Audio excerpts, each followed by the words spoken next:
അള്ളാഹു നിങ്ങളെ അവന്റെ റെപ്രസെന്റേറ്റീവുകളായിട്ട് നിങ്ങളവിടെ ഏൽപ്പിച്ചിരിക്കുകയാണ്. അള്ളാഹ് നോക്കുകയാണ് നിങ്ങൾ എന്താ ചെയ്യുന്നത് എന്ന് പരിശുദ്ധ റസൂലുള്ളാഹി സ്വല്ലല്ലാഹു അലൈഹി വസല്ലം. എന്നിട്ട് ഹബീബായ തങ്ങൾ പറയാണ് സ്വല്ലല്ലാഹു അലൈഹി വസല്ലം, ഇന്ന അഖ്വഫ മാ അഖാഫു അലൈക്കും, ഞാൻ നിങ്ങളിൽ പേടിക്കുന്ന ഏറ്റവും വലിയ പേടി, നിങ്ങളെ സംബന്ധിച്ചുള്ള എന്റെ കൺസേൺ, നബി തങ്ങൾ പറയാ സ്വല്ലല്ലാഹു അലൈഹി വസല്ലം, തങ്ങൾ അങ്ങനെ ഒരു കൺസേൺ അറിയിച്ചു എന്നതാ ഏറ്റവും വലിയ റഹ്മത്ത്. കാരണം നമ്മെ സംബന്ധിച്ച് തങ്ങൾക്ക് പരിഭവം ഉണ്ടായിട്ടുണ്ട്. തങ്ങളുടെ കുടുംബത്തെ പറ്റിയല്ലല്ലോ തങ്ങൾ പറയുന്നത് സ്വല്ലല്ലാഹു അലൈഹി വസല്ലം. എന്റെ കാലശേഷം എന്റെ മക്കൾ ആര് നോക്കും? എന്റെ മക്കൾ എന്റെ തലമുറയിൽ സയ്യിദന്മാരാണ്, തങ്ങന്മാരാണ്, അവർക്ക് സക്കാത്ത് കിട്ടൂല. ആരെങ്കിലും സ്വതക്ക കൊടുത്തെങ്കിലായി. എന്റെ മക്കൾ ആരെങ്കിലും നോക്കുമോ? സക്കാത്തിന്റെ ഫണ്ട് പോലും എന്റെ കുടുംബത്തിന് കിട്ടാൻ പറ്റില്ല. നബി തങ്ങളുടെ കുടുംബം അങ്ങനത്തെ കുടുംബമാണ്. എന്നാൽ തങ്ങളുടെ കൺസേൺ ഉമ്മത്തായിരുന്നു സ്വല്ലല്ലാഹു അലൈഹി വസല്ലം. എന്റെ ഉമ്മത്തിന് എന്ത് സംഭവിക്കുന്നു? അതുകൊണ്ടാണ് തങ്ങൾ ഇതൊക്കെ പറയുന്നത്. ഇന്ന അഖ്വഫ മാ അഖാഫു അലൈക്കും, നിങ്ങളുടെ മേൽ ഞാൻ പേടിക്കുന്ന എന്റെ ഏറ്റവും വലിയ പേടി, മാ യുഖ്രിജുല്ലാഹു ലക്കും മിൻ സഹറത്തിദ് ദുനിയ, ഈ ലോകത്തിന്റെ ആർഭാടങ്ങളിൽ നിന്ന് അല്ലാഹു നിങ്ങൾക്ക് പുറത്തു തരുന്നതാണ് ഞാൻ പേടിക്കുന്നത്.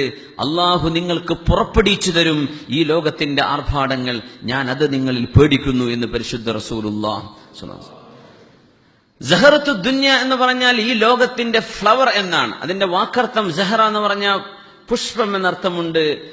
അതുപോലെ തന്നെ നല്ല പ്രഭാവമുള്ളത് എന്നർത്ഥമുണ്ട്, നല്ല ശോഭയുള്ളത് എന്നർത്ഥമുണ്ട്. അവർ ചോദിച്ചു, വമാ സഹറത്തു ദുനിയ യാ റസൂലല്ലാഹ്, നബിയെ എന്താണ് ഈ ലോകത്തിന്റെ സഹറത്ത് എന്നങ്ങ് ഉദ്ദേശിച്ചത്? ഖാല ബറകാതുൽ അർളി, ഭൂമിക്കുള്ളിലെ ബറക്കത്തുകളാണെന്ന് റസൂലുള്ളാഹി സ്വല്ലല്ലാഹു അലൈഹി വസല്ലം.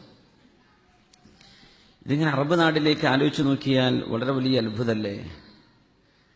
നമ്മളിപ്പോൾ ഗൾഫിലാണ് താമസിക്കുന്നത്, അബുദാബിയിലാണ്. ഇവിടുത്തെ ഓയിൽ കമ്പനികളിൽ ജോലി ചെയ്യുന്ന എത്രയോ ആളുകൾ ഈ സദസ്സിലുണ്ട്. നിങ്ങൾക്ക് ഈ ഭൂമിക്കുള്ളിലെ ബറക്കത്ത് അല്ലാഹു തരുമോ?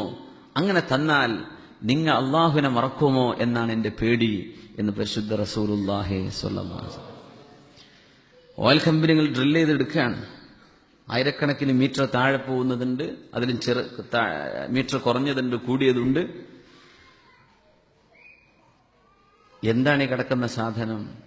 പെട്രോളും ഗ്യാസും ഒക്കെ അല്ലാഹു തആല ഈ ഭൂമിക്കുള്ളിൽ വെച്ചിരിക്കുകയാണ്. നമ്മളത് ഫോസിൽ ഫ്യൂൽ എന്നൊക്കെ പറഞ്ഞ് നടക്കുകയാണ്. എന്ത് ഫോസിൽ ഫ്യൂൽ? അങ്ങനെ ജീവജാലങ്ങൾ, ജീവികൾ ജീവിച്ചു പോയ നാടല്ല ഇത്. പിന്നെ പറയും ബില്യൺ കണക്കിന് കൊല്ലങ്ങൾക്ക് മുമ്പ് ഇവിടെ ഗ്രീനറി ആയിരുന്നു, പിന്നെ അത് പോയതെന്നൊക്കെ പറഞ്ഞ് ചില ഗ്രാഫിക്കുകളൊക്കെ ഉണ്ടാക്കിയിട്ട് വീഡിയോ ഒക്കെ വിട്ടിട്ടുണ്ട്. അങ്ങനെയാണെങ്കിൽ ഏറ്റവും വലിയ ഓയിൽ റിസർവ് വേണ്ടത് ആഫ്രിക്കയിലും ഇന്ത്യയിലേക്കല്ലേ? ഇപ്പോഴും കാടുണ്ടല്ലോ, മുമ്പുണ്ട് ഇപ്പോഴുണ്ട്. ഇപ്പോഴും കാടുകളുള്ള പ്രദേശങ്ങൾ അന്ന് മരുഭൂമിയല്ലല്ലോ. അത് നാഷണൽ ജിയോഗ്രഫിക്കാരനോ സയന്റിസ്റ്റുകളൊന്നും അത് പറഞ്ഞിട്ടില്ല. അത് ഇപ്പോഴും പച്ചയാണ്, മുമ്പും ബില്യൺ കണക്ക് കൊല്ലം മുമ്പ് പച്ചയാണ്. പക്ഷെ ചെടികളും ജീവജാലങ്ങളും അളിഞ്ഞുപോയി ഭൂമിന്റെ ഉള്ളിലെ സെർട്ടൻ ടെമ്പറേച്ചറിൽ കുറെ കാലം കിടന്നപ്പോൾ അത് ഡീസലായി, പെട്രോളായി എന്നൊക്കെ പറയാ. നമുക്ക് വിശ്വസിക്കാൻ പ്രയാസമുണ്ട് അതൊക്കെ. പിന്നെ വിശ്വസിച്ചാലില്ലെങ്കിലും എന്ന് പറഞ്ഞ പ്രോഗ്രാമുകളൊക്കെ നടക്കണ്ടല്ലോ, ആ കൂട്ടത്തിൽ വിടേണ്ടി വരും. ഭൂമിക്കുള്ളിൽ കിടക്കുന്ന ഈ സാധനങ്ങൾ ഈ മരുഭൂമിയിൽ അല്ലാഹു എങ്ങനെ കൊണ്ടുവന്നു? അതാണ് അത്ഭുതം. ഇത് ചെടികളില്ലാത്ത പ്രദേശമാണ്, ജീവികളില്ലാത്ത പ്രദേശമാണ്, ഏറ്റവും നല്ല ചൂട് കിട്ടുന്ന പ്രദേശങ്ങളാണ് ഇതൊക്കെ. ഇത് അള്ളാഹുവിന്റെ ഒരു സംവിധാനമായിരുന്നു. അതും അറബികളുടെ കാലിന്റെ ചൂട്ടിൽ തന്നെ അള്ളാഹു കൊണ്ടുപോയി വെച്ചു, അതും ജസീറത്തുൽ അറബിൽ. അതല്ലേ അത്ഭുതം? നിങ്ങൾക്ക് അള്ളാഹു ഭൂമിക്കുള്ളിൽ തുറന്നു തരുമോ? അതാണ് ഞാൻ പേടിക്കുന്നത് എന്ന് റസൂലുള്ളാഹി സ്വല്ലല്ലാഹു അലൈഹി വസല്ലം. നിങ്ങൾക്കെന്നാ പറഞ്ഞത്. ഈസ്റ്റിലോ വെസ്റ്റിലോ ഉള്ള ആളുകളോടല്ല നബി ഞങ്ങൾ പറയുന്നത് സ്വല്ലല്ലാഹു അലൈഹി വസല്ലം. അവിടുത്തെ അസ്ഹാബിന്റെ മുമ്പിലാണ് പറയുന്നത്. ഈ രാജ്യങ്ങളിലാണ് അല്ലാഹു തആല ഇത് കൊടുത്തിട്ടുള്ളത്. ഇവിടെ ആളുകൾ ഇത്രയും കഷ്ടപ്പാടുള്ള മരുഭൂമിയിൽ പിടിച്ചു നിന്ന് പോന്നില്ലായിരുന്നെങ്കിൽ ഈ വിഭവങ്ങൾക്ക് അർഹരായി ഇവരുണ്ടാകുമായിരുന്നില്ല. ഇവരൊക്കെ ഇറാഖിലേക്കോ അല്ലെങ്കിൽ ഷാമിലേക്കോ യാത്ര പോയി എന്ന് വിചാരിക്കുക.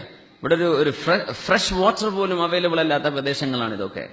അല്ലെങ്കിൽ കുറച്ച് ലിവയിലോ കുറച്ച് കിണറുണ്ടായി എന്നല്ലാതെ എന്താ ഉണ്ടായിരുന്നത്? പക്ഷേ ചില ആളുകൾ അള്ളാഹു ഈ നാട്ടിൽ പിടിച്ചു നിർത്തുകയാണുണ്ട്. എന്തേ?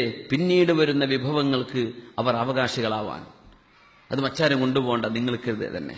പക്ഷേ ഇതിൽ മുസ്തഖ്ലിഫുക്കും ഫീഹ, അള്ളാഹു നിങ്ങളെ പരീക്ഷിക്കുകയാണ്, നിങ്ങൾ എങ്ങനെ പെരുമാറുന്നു എന്ന് നോക്കാൻ. അതുകൊണ്ട് ഞാൻ പേടിക്കുന്നത് ഭൂമിക്കുള്ളിൽ നിന്ന് നിങ്ങൾക്ക് വിഭവം തരുന്നത് ഞാൻ പേടിക്കുന്നുവെന്ന് റസൂലുള്ളാഹി സ്വല്ലല്ലാഹു അലൈഹി വസല്ലം.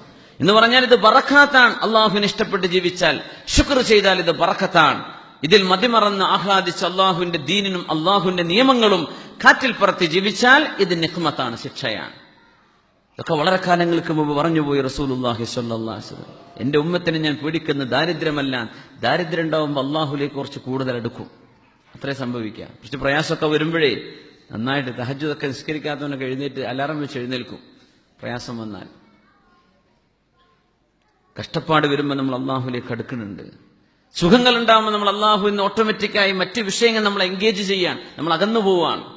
അതുകൊണ്ടാണ് തങ്ങൾ പറയുന്നത് മുസ്തഖ്ലിഫുകും ഫീഹാ ഫയൻദുർ കൈഫ തഅമലൂൻ, നിങ്ങൾ എന്ത് ചെയ്യുന്നു എന്ന് നോക്കാനാണ് അല്ലാഹു സുബ്ഹാനഹു വ തആല നിങ്ങൾക്ക് ഇതൊക്കെ തുറന്നു വെച്ച് തന്നത്. അതുകൊണ്ട് നിങ്ങൾ ശ്രദ്ധിക്കണേ, സൂക്ഷിച്ച് ജീവിക്കണേ എന്ന് റസൂലുള്ളാഹി സ്വല്ലല്ലാഹു അലൈഹി വസല്ലം. സ്വല്ലു അലൻ നബി മുഹമ്മദിൻ വ ആലിഹി.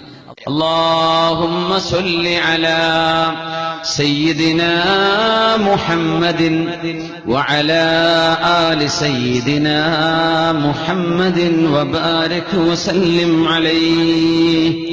اللهم صل على سيدنا محمد وعلى آل سيدنا محمد وبارك وسلم عليه.